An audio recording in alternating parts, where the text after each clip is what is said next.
and that God offered him as his most perfect model for us to learn how to live and so that we could experience um, the expression of God's love. Christ walked the walk, if you will, talked the talk, and to the end of his physical existence was a shining example of exactly what he taught and how we're supposed to live. Question 621, right? Kardec being the um, the academic, right, that he was, um, the analyst that he was. He says, "Well, okay, where's this law of God written, right? Where is that?" Now, this one might be a little bit harder. Do we know where it's written? A lot of people will say the Bible, which isn't necessarily wrong, but the answer he was given, right, that Kardec was given, right? We all have this. Anybody want to guess? What's that? Well, that's I think we'd find some of that content here for sure, right? In the conscience, okay, right? Definitely in the conscience, some of that exists, right? We know that, right? Each one of us, being a spirit created by God, right, is born with each life with a conscience, and it's there. Fortunately, by the grace of God, we don't remember all of the mistakes we may have made in previous lives. We definitely have the knowledge of right and wrong here with us. And then Kardec follows up with a very obvious question that I don't think I would necessarily um, ask, right? Because it's very like, okay, the law is there, but how come it needs to be revealed to them? Why, how come people have to be reminded that there's these laws and they should live by them? It's a very direct question, right? Right? Why then does it need to be revealed to them? And this is a great answer, right? Because they've forgotten it and disregarded it.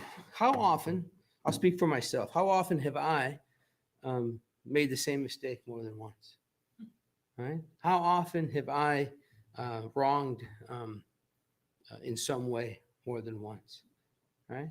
One time, 3 times, 100 times, I don't know. I guarantee it's more than once. And I guarantee you, most of those times, um, as I was doing it, I knew I was wrong because I know right from wrong, right? But I rationalized it. I bargained. I negotiated with myself, right? Or I just claimed ignorance, right? Nothing terrible. I mean, nothing I'd go to jail for. But things I may not share with you, right? Right? Just some things I don't want to talk about, right? It's my problem, right? My issues to fix. The point is, we all have this written in our conscience, in our soul, and we choose to forget it, or we simply forget it, or we turn the other way. We walk away from it. We don't want to know the truth. I talk about this a lot in my talks. I think definitely with some of you in conversations.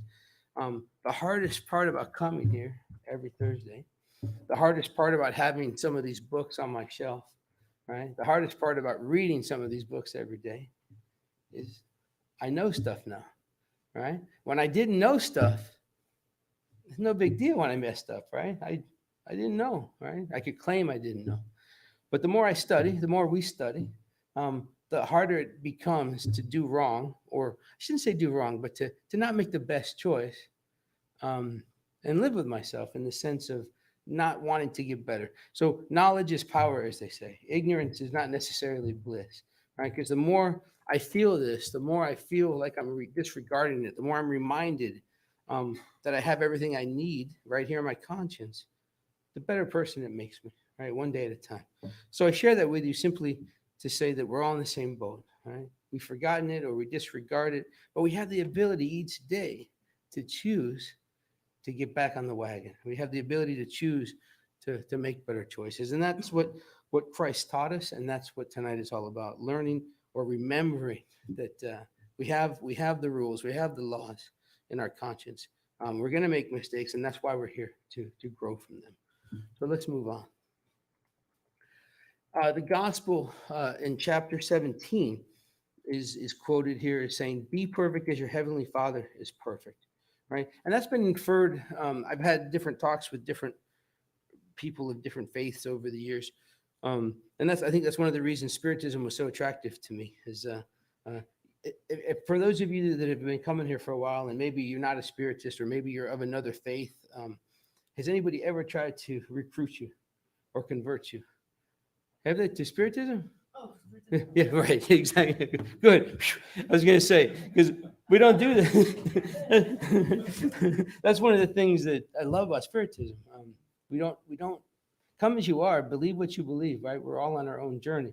And this is one of the things that have come up in different talks over the years with different people, right? Especially people that don't necessarily believe in God, or necessarily follow a religion. Let's say they're more agnostic, perhaps. But long story short, is this is awesome. This is frequently inferred by some to mean that you can become God, you can become divine, right? And that's not the way it was written. If you, I think there's another slide on this in a minute. Um, but as you interpret this, if you read the various interpretations or versions of this, it actually this verse is actually talking about love in perfection like Christ, right? It's teaching us to love our enemy, teaching us to love perfectly, not that that we can become perfect like the Father or become a God, but rather that we can learn to love like Him the way He taught us. So essentially, what chapter 17 is stressing here is that it's not the case. I cannot become God. You cannot become God, right? We're created by God, but we will and can develop Christ-like perfection, right? Christ is a pure spirit, the purest to have walked the earth, and this floors people sometimes. Was Christ created pure? Is the question, right? Right? Will I become Christ-like? Right? That's the dilemma when we have these talks sometimes. Christ was created simple and lacking knowledge for the first time when He was created, His spirit, just like me, just like you. And over time, over multiple lifetimes, right, He evolved and became a pure spirit. So pure, in fact, that God assigned Him the responsibility of teaching us, right, how to be like Him. Am I losing anybody, or is this making sense? All right, cool. I just think there's a trap door, like somebody's gonna pull the cord, right? Um, so that's what chapter 17 is stressing. We're not godlike. We're not going to be divine and become God, but we all have the destiny, right, to develop Christ-like perfection. Not today, maybe tomorrow, right? It's going to take a while. All right, and then the essence of perfection is outlaid in the gospel, right? Is essentially Jesus showed us the definition of perfection. Love your enemies. Is there any better example than Christ? He prayed and forgave the people that were murdering him, right? He prayed for the people that persecuted him, right? He taught us to wish good for those that hate you. How many of you have people that have not been good to you? Do you pray for them? Do you wish for them to improve? Do you wish for them to get through their issues? I haven't always done that. I still have a hard time with one or two of them, right? Um, I'm getting better though. But this is what He taught us, right? Love your enemies, wish good for those that hate you, pray for those that persecute you. Love is the fullest sense of perfection. If we can love um, fully, if we can love completely, if we can love like Christ, then we are getting closer and closer to perfection. And they finally here they say the practice of love implies the practice of all other virtues. If you're practicing love, it's hard to have your ego in place. It's hard to have pride in place, right? Because love supersedes and overlays all of that. Benjamin Franklin, and this is from the Gospel. Benjamin Franklin is written here that he defined 13 virtues. I forget the name of his book. Does anybody remember? Any better historians out there? I don't remember. But he did write about 13 virtues. And when discussing humility, he wrote two examples. He says you should imitate Socrates, right? And you should imitate Jesus. Use them as your example, right? So this is not just Kardec and the spirits that helped him, right? This is a very well-known American founder, right? Inventor, all kinds of stuff. He said, imitate Jesus. Not bad advice, yeah? And the logic here, right? Why it makes sense is not only did Jesus teach peace, love, and humility, he lived it, right? We could talk about this for days. We could have whole lectures on peace, whole lectures on love, whole lectures on humility, but it's pretty obvious that Jesus encompassed all of these qualities, all of these virtues. Um, and not only did he teach it, right, in his different sermons and gatherings, but he lived it. He walked his talk. And till the end, he was all three of these virtues. So much so, again, right, that we're reminded in the gospel that followers of the way, right, attempt to emulate Christ. Just because you fall down, just because you fail, just because you make mistakes, doesn't mean that you're not trying, right, to emulate Christ. There's no expectation if you're here on earth to be perfect, right? That's why we're here, right? Earth is uh,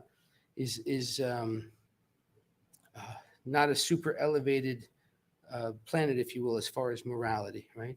Everybody here on earth is here for the most part um, to atone, to learn, to evolve, and we will keep reincarnating on earth until we have this higher level of love, if you will, that we less tied to material, more tied to loving. Um, and the best way to do this is trying to emulate Christ on a daily basis. So in Genesis, chapter 15, Genesis is the last book of the codification, and it's also the last book of the Bible, right? Um, and Genesis, as written in the Spiritist codification, is just like we have the Gospel according to Spiritism. Genesis, written by Kardec, is that Spiritist interpretation of Genesis from the Bible. And it talks quite a bit in there about Christ being a superior spirit, one of the highest order. Reminds us that he's the highest spirit to ever walk the earth, and again reiterates, look, Christ is not God. That was hard for me early in life to understand, because many of us, I think, if we grew up in a traditional Christian faith, we learned the Holy Trinity, right? Father, Son, Holy Spirit. So whenever I have these discussions with folks, which doesn't happen often, right? You don't talk religion right, very often, right? Because it leads to, what is it? Politics and religion, right? You don't talk about it. But I've got some friends that are very cool, even though they don't believe necessarily what I believe. They have different faiths, what have you.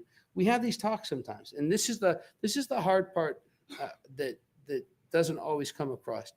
Um, Christ, to me, right, to the not to me, but the Spiritist view on Christ is that Jesus is not Christ, right? Jesus was Christ's, or Jesus was God's ambassador, is God's ambassador.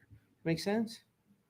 All right. Not finding fault with other people's beliefs, but simply um, Christ is an individual spirit that was born simple and lacking knowledge, created simple and lacking knowledge, that over time evolved to his perfection as a pure spirit, but not God himself.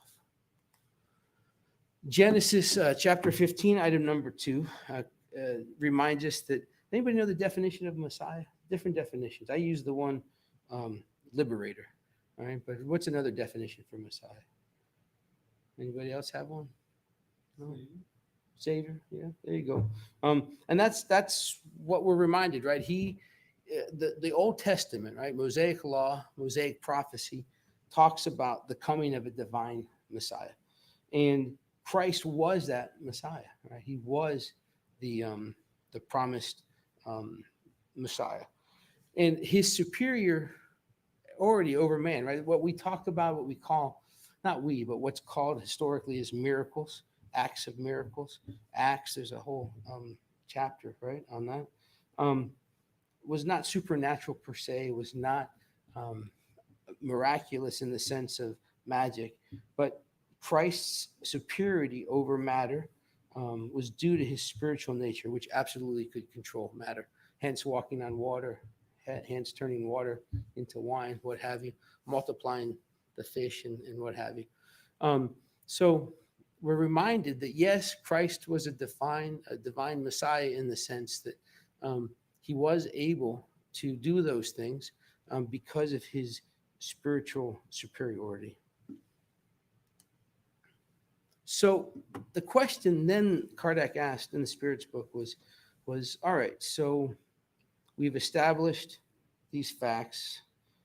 Um, what about his mediumship? Was Christ acting as a medium? Was he a powerful healing medium? How could he um, heal those people and what have you? And the answer that we're given, right, is no, absolutely not. A medium, right, is which we have plenty here. We have mediums here that help different nights of the week, different meetings. Um, a medium is simply an intermediary, right? They they they are an instrument that discarnate spirits use to to help communicate to incarnate spirits, right? So Christ um, was definitely not acting as a medium, right? He had no need of assistance. He assisted others by himself simply by virtue of his personal power. He did not need any assistance. In fact, he was defined by one spirit as a medium from God. So no other spirit could have influenced him, in other words. If he received influence and direction, it was from God himself. Make sense? Yeah? All right. So, where does that take us? The overwhelming reminder here, right, throughout reading this section of the gospel, was that um, we're all spiritual beings, right? I think it's easy to forget that at times. Valdo, you were talking about the importance of rest and loving yourself and balance. And I think all too often we get so caught up, especially this time of year. It just seems no matter what I do to try to slow down, it just keeps speeding up. Between uh, the usual demands at work and the usual demands at home.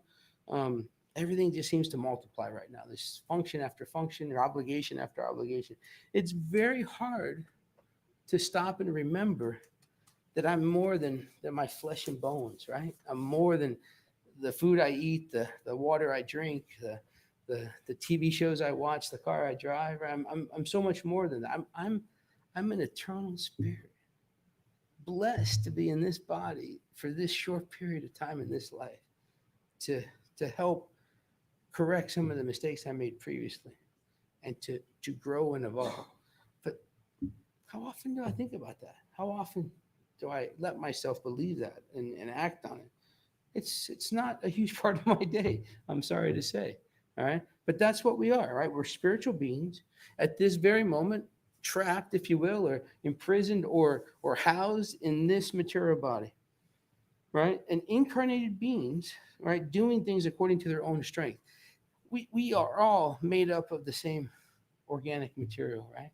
We all have lived multiple lives, and we are all exactly where we have put ourselves based on choices we've made, not just in this life, but previous lives. Hence the reason why some things seem to be. I can remember I have an older brother who's a great guy, um, uh, but years ago, right, prior to knowing what I know today, I would tell you that my brother is followed by a great cloud. Right? If something could go wrong, it will happen to my brother. He lost a finger in a bicycle accident. He got robbed. He got arrested. Um, he's had multiple accidents. He sunk a couple of boats. I mean, you name the bad luck, and my brother is his pictures in the definition under bad luck in the dictionary. My point to telling you this story is in the past, the argument I could make the argument life is not fair to my brother, right? He doesn't have any luck. What we know today, what I've come to learn, and I think what Spiritism teaches us is life is very fair, right? Whatever we're going through, right? The worst possible condition you can think of. If we're going through it, it's because we've created the situation that put us in this situation, not rightly or wrongly or out of revenge or what have you. It's simply that that's what we're here for. We are attempting to live our life to evolve beyond the mistakes that we have made. And the choices I made yesterday put me in the situation I am today. And I'm living today with the opportunity to grow and evolve and correct those things. And that's what this sentence is about, doing things according to their strength. I'm where I am, you're where you are. Essentially, we're all in the same place in so many ways, yet we're all in different journeys. Is that too much, or does that make sense? Yeah, I'm not judging. Just we're all in the same place. All right, cool. All right. The great news is the last sentence, right? We all evolve and become more Christ-like. Is it easy? No. Is it painful? Yes. Can we speed it up and lessen the pain to some degree? Absolutely. Just got to make better choices more consistent. Is that easy? Go home. Wait, there's more. Wait, we had 2 hours, right? Yeah. 2.5. Thank you. We have a break in between or no? Okay. All right. All right. So to start tying this up a little bit, okay? According to Spiritism, Christ is not a savior, right? You don't have to accept him as your Lord and Master. You don't have to see him as a God. Um, we don't look at him like that, right? He's not God. He's definitely not the only Son of God. We are all children of God. We're all created by God, just like Christ was, right? He's one of many pure spirits, the purest that has walked the earth, right? Nothing new here, right? Christ is, right, and this is from the gospel according to Spiritism, right? Christ is love, humility, and compassion. And as such, pride and selfishness are incompatible. Um, if you didn't believe in Christ at all, if you don't even believe in, say, God, perhaps, let's say you're an atheist and you're a materialist, but somebody described the way Christ lived, right, and then asked you, right, if we all lived like that man lived, I don't think there's any doubt in our minds that the world would be a better place. Fair enough? Yeah. Because he's love, humility, and compassion. There was not pride. There was not selfishness. Everything he did was for our benefit. In Heaven and Hell, which was the last book of the codification? Was Heaven and Hell written before Genesis or after? I always think Genesis is being the last book. I think it is, right? Anyways, doesn't matter. Um, it's one of those details we don't need, right? But in Heaven and Hell is, if you've never picked it up, is an amazing book. It's a collection of, part of it is a collection of individual stories of spirits that have passed, right? Telling their tale, their truth. Some of them centuries in lower zones, right? Because of the way they lived. It's a great read, in my opinion. But what we're the takeaway from that book that I wanted to put in this talk was, we are here to conquer the kingdom of heaven, which is in our souls. I love that line. How often do you hear from people that the devil or hell is in us, right? Living life is our own hell, our own personal hell. We have to overcome our demons, and I never really liked that. I love the way this is phrased, right? We're here to conquer the kingdom of heaven, which is in our souls. In other words, encapsulated in my spirit, right? My soul, as I walk the earth today, exists tied to my spirit. Every memory, every consequence of every action, thought that I did, right? That I made or didn't make. And I'm here today living the sum total of those experiences. And I have the ability, we have the ability right now to make better choices and amend or correct or atone for previous wrongs. So the kingdom of heaven is right here, not hell. So how do we do this? Let's revisit this one last time. I don't know who created this. I stole it. I mean, I borrowed it from Livia, but I don't think she remembers who she got it from. But this essentially highlights graphically creation of individual spirits, right? Bottom left-hand corner, simple and lacking knowledge, ignorant, if you will, no experience, right? Just full of the future. As we live life after life, we progress along this scale. Christ being here on the top right, pure spirit. Where are we right now? I won't judge. You think 2? I wish, man. As I understand it, if you're on Earth, all right, you're a third order spirit, all right.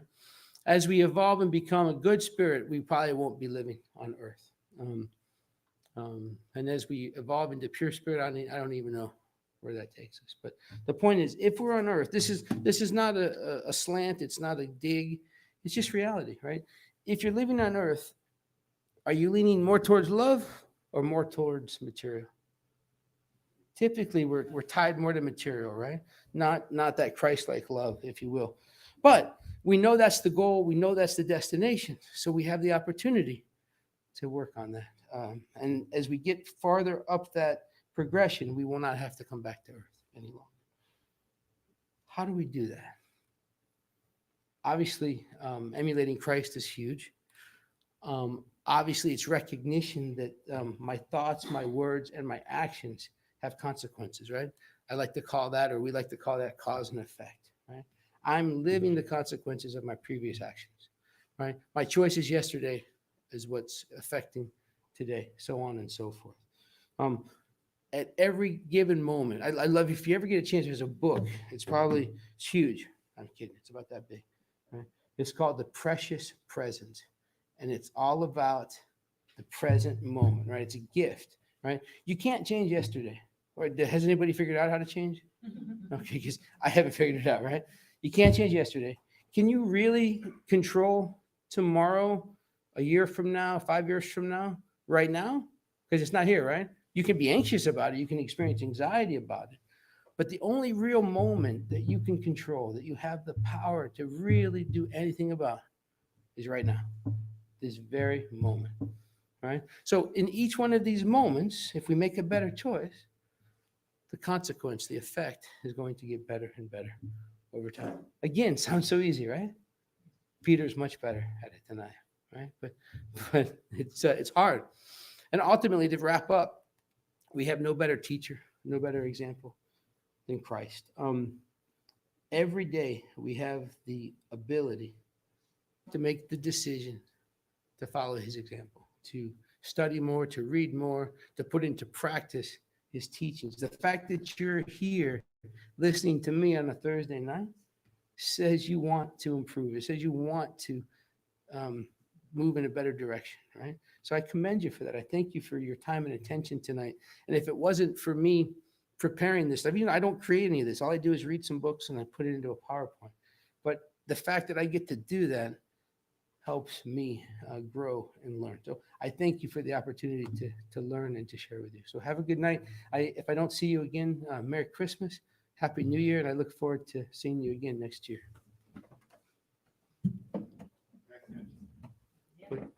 What's that? Back at you. Oh, thank you.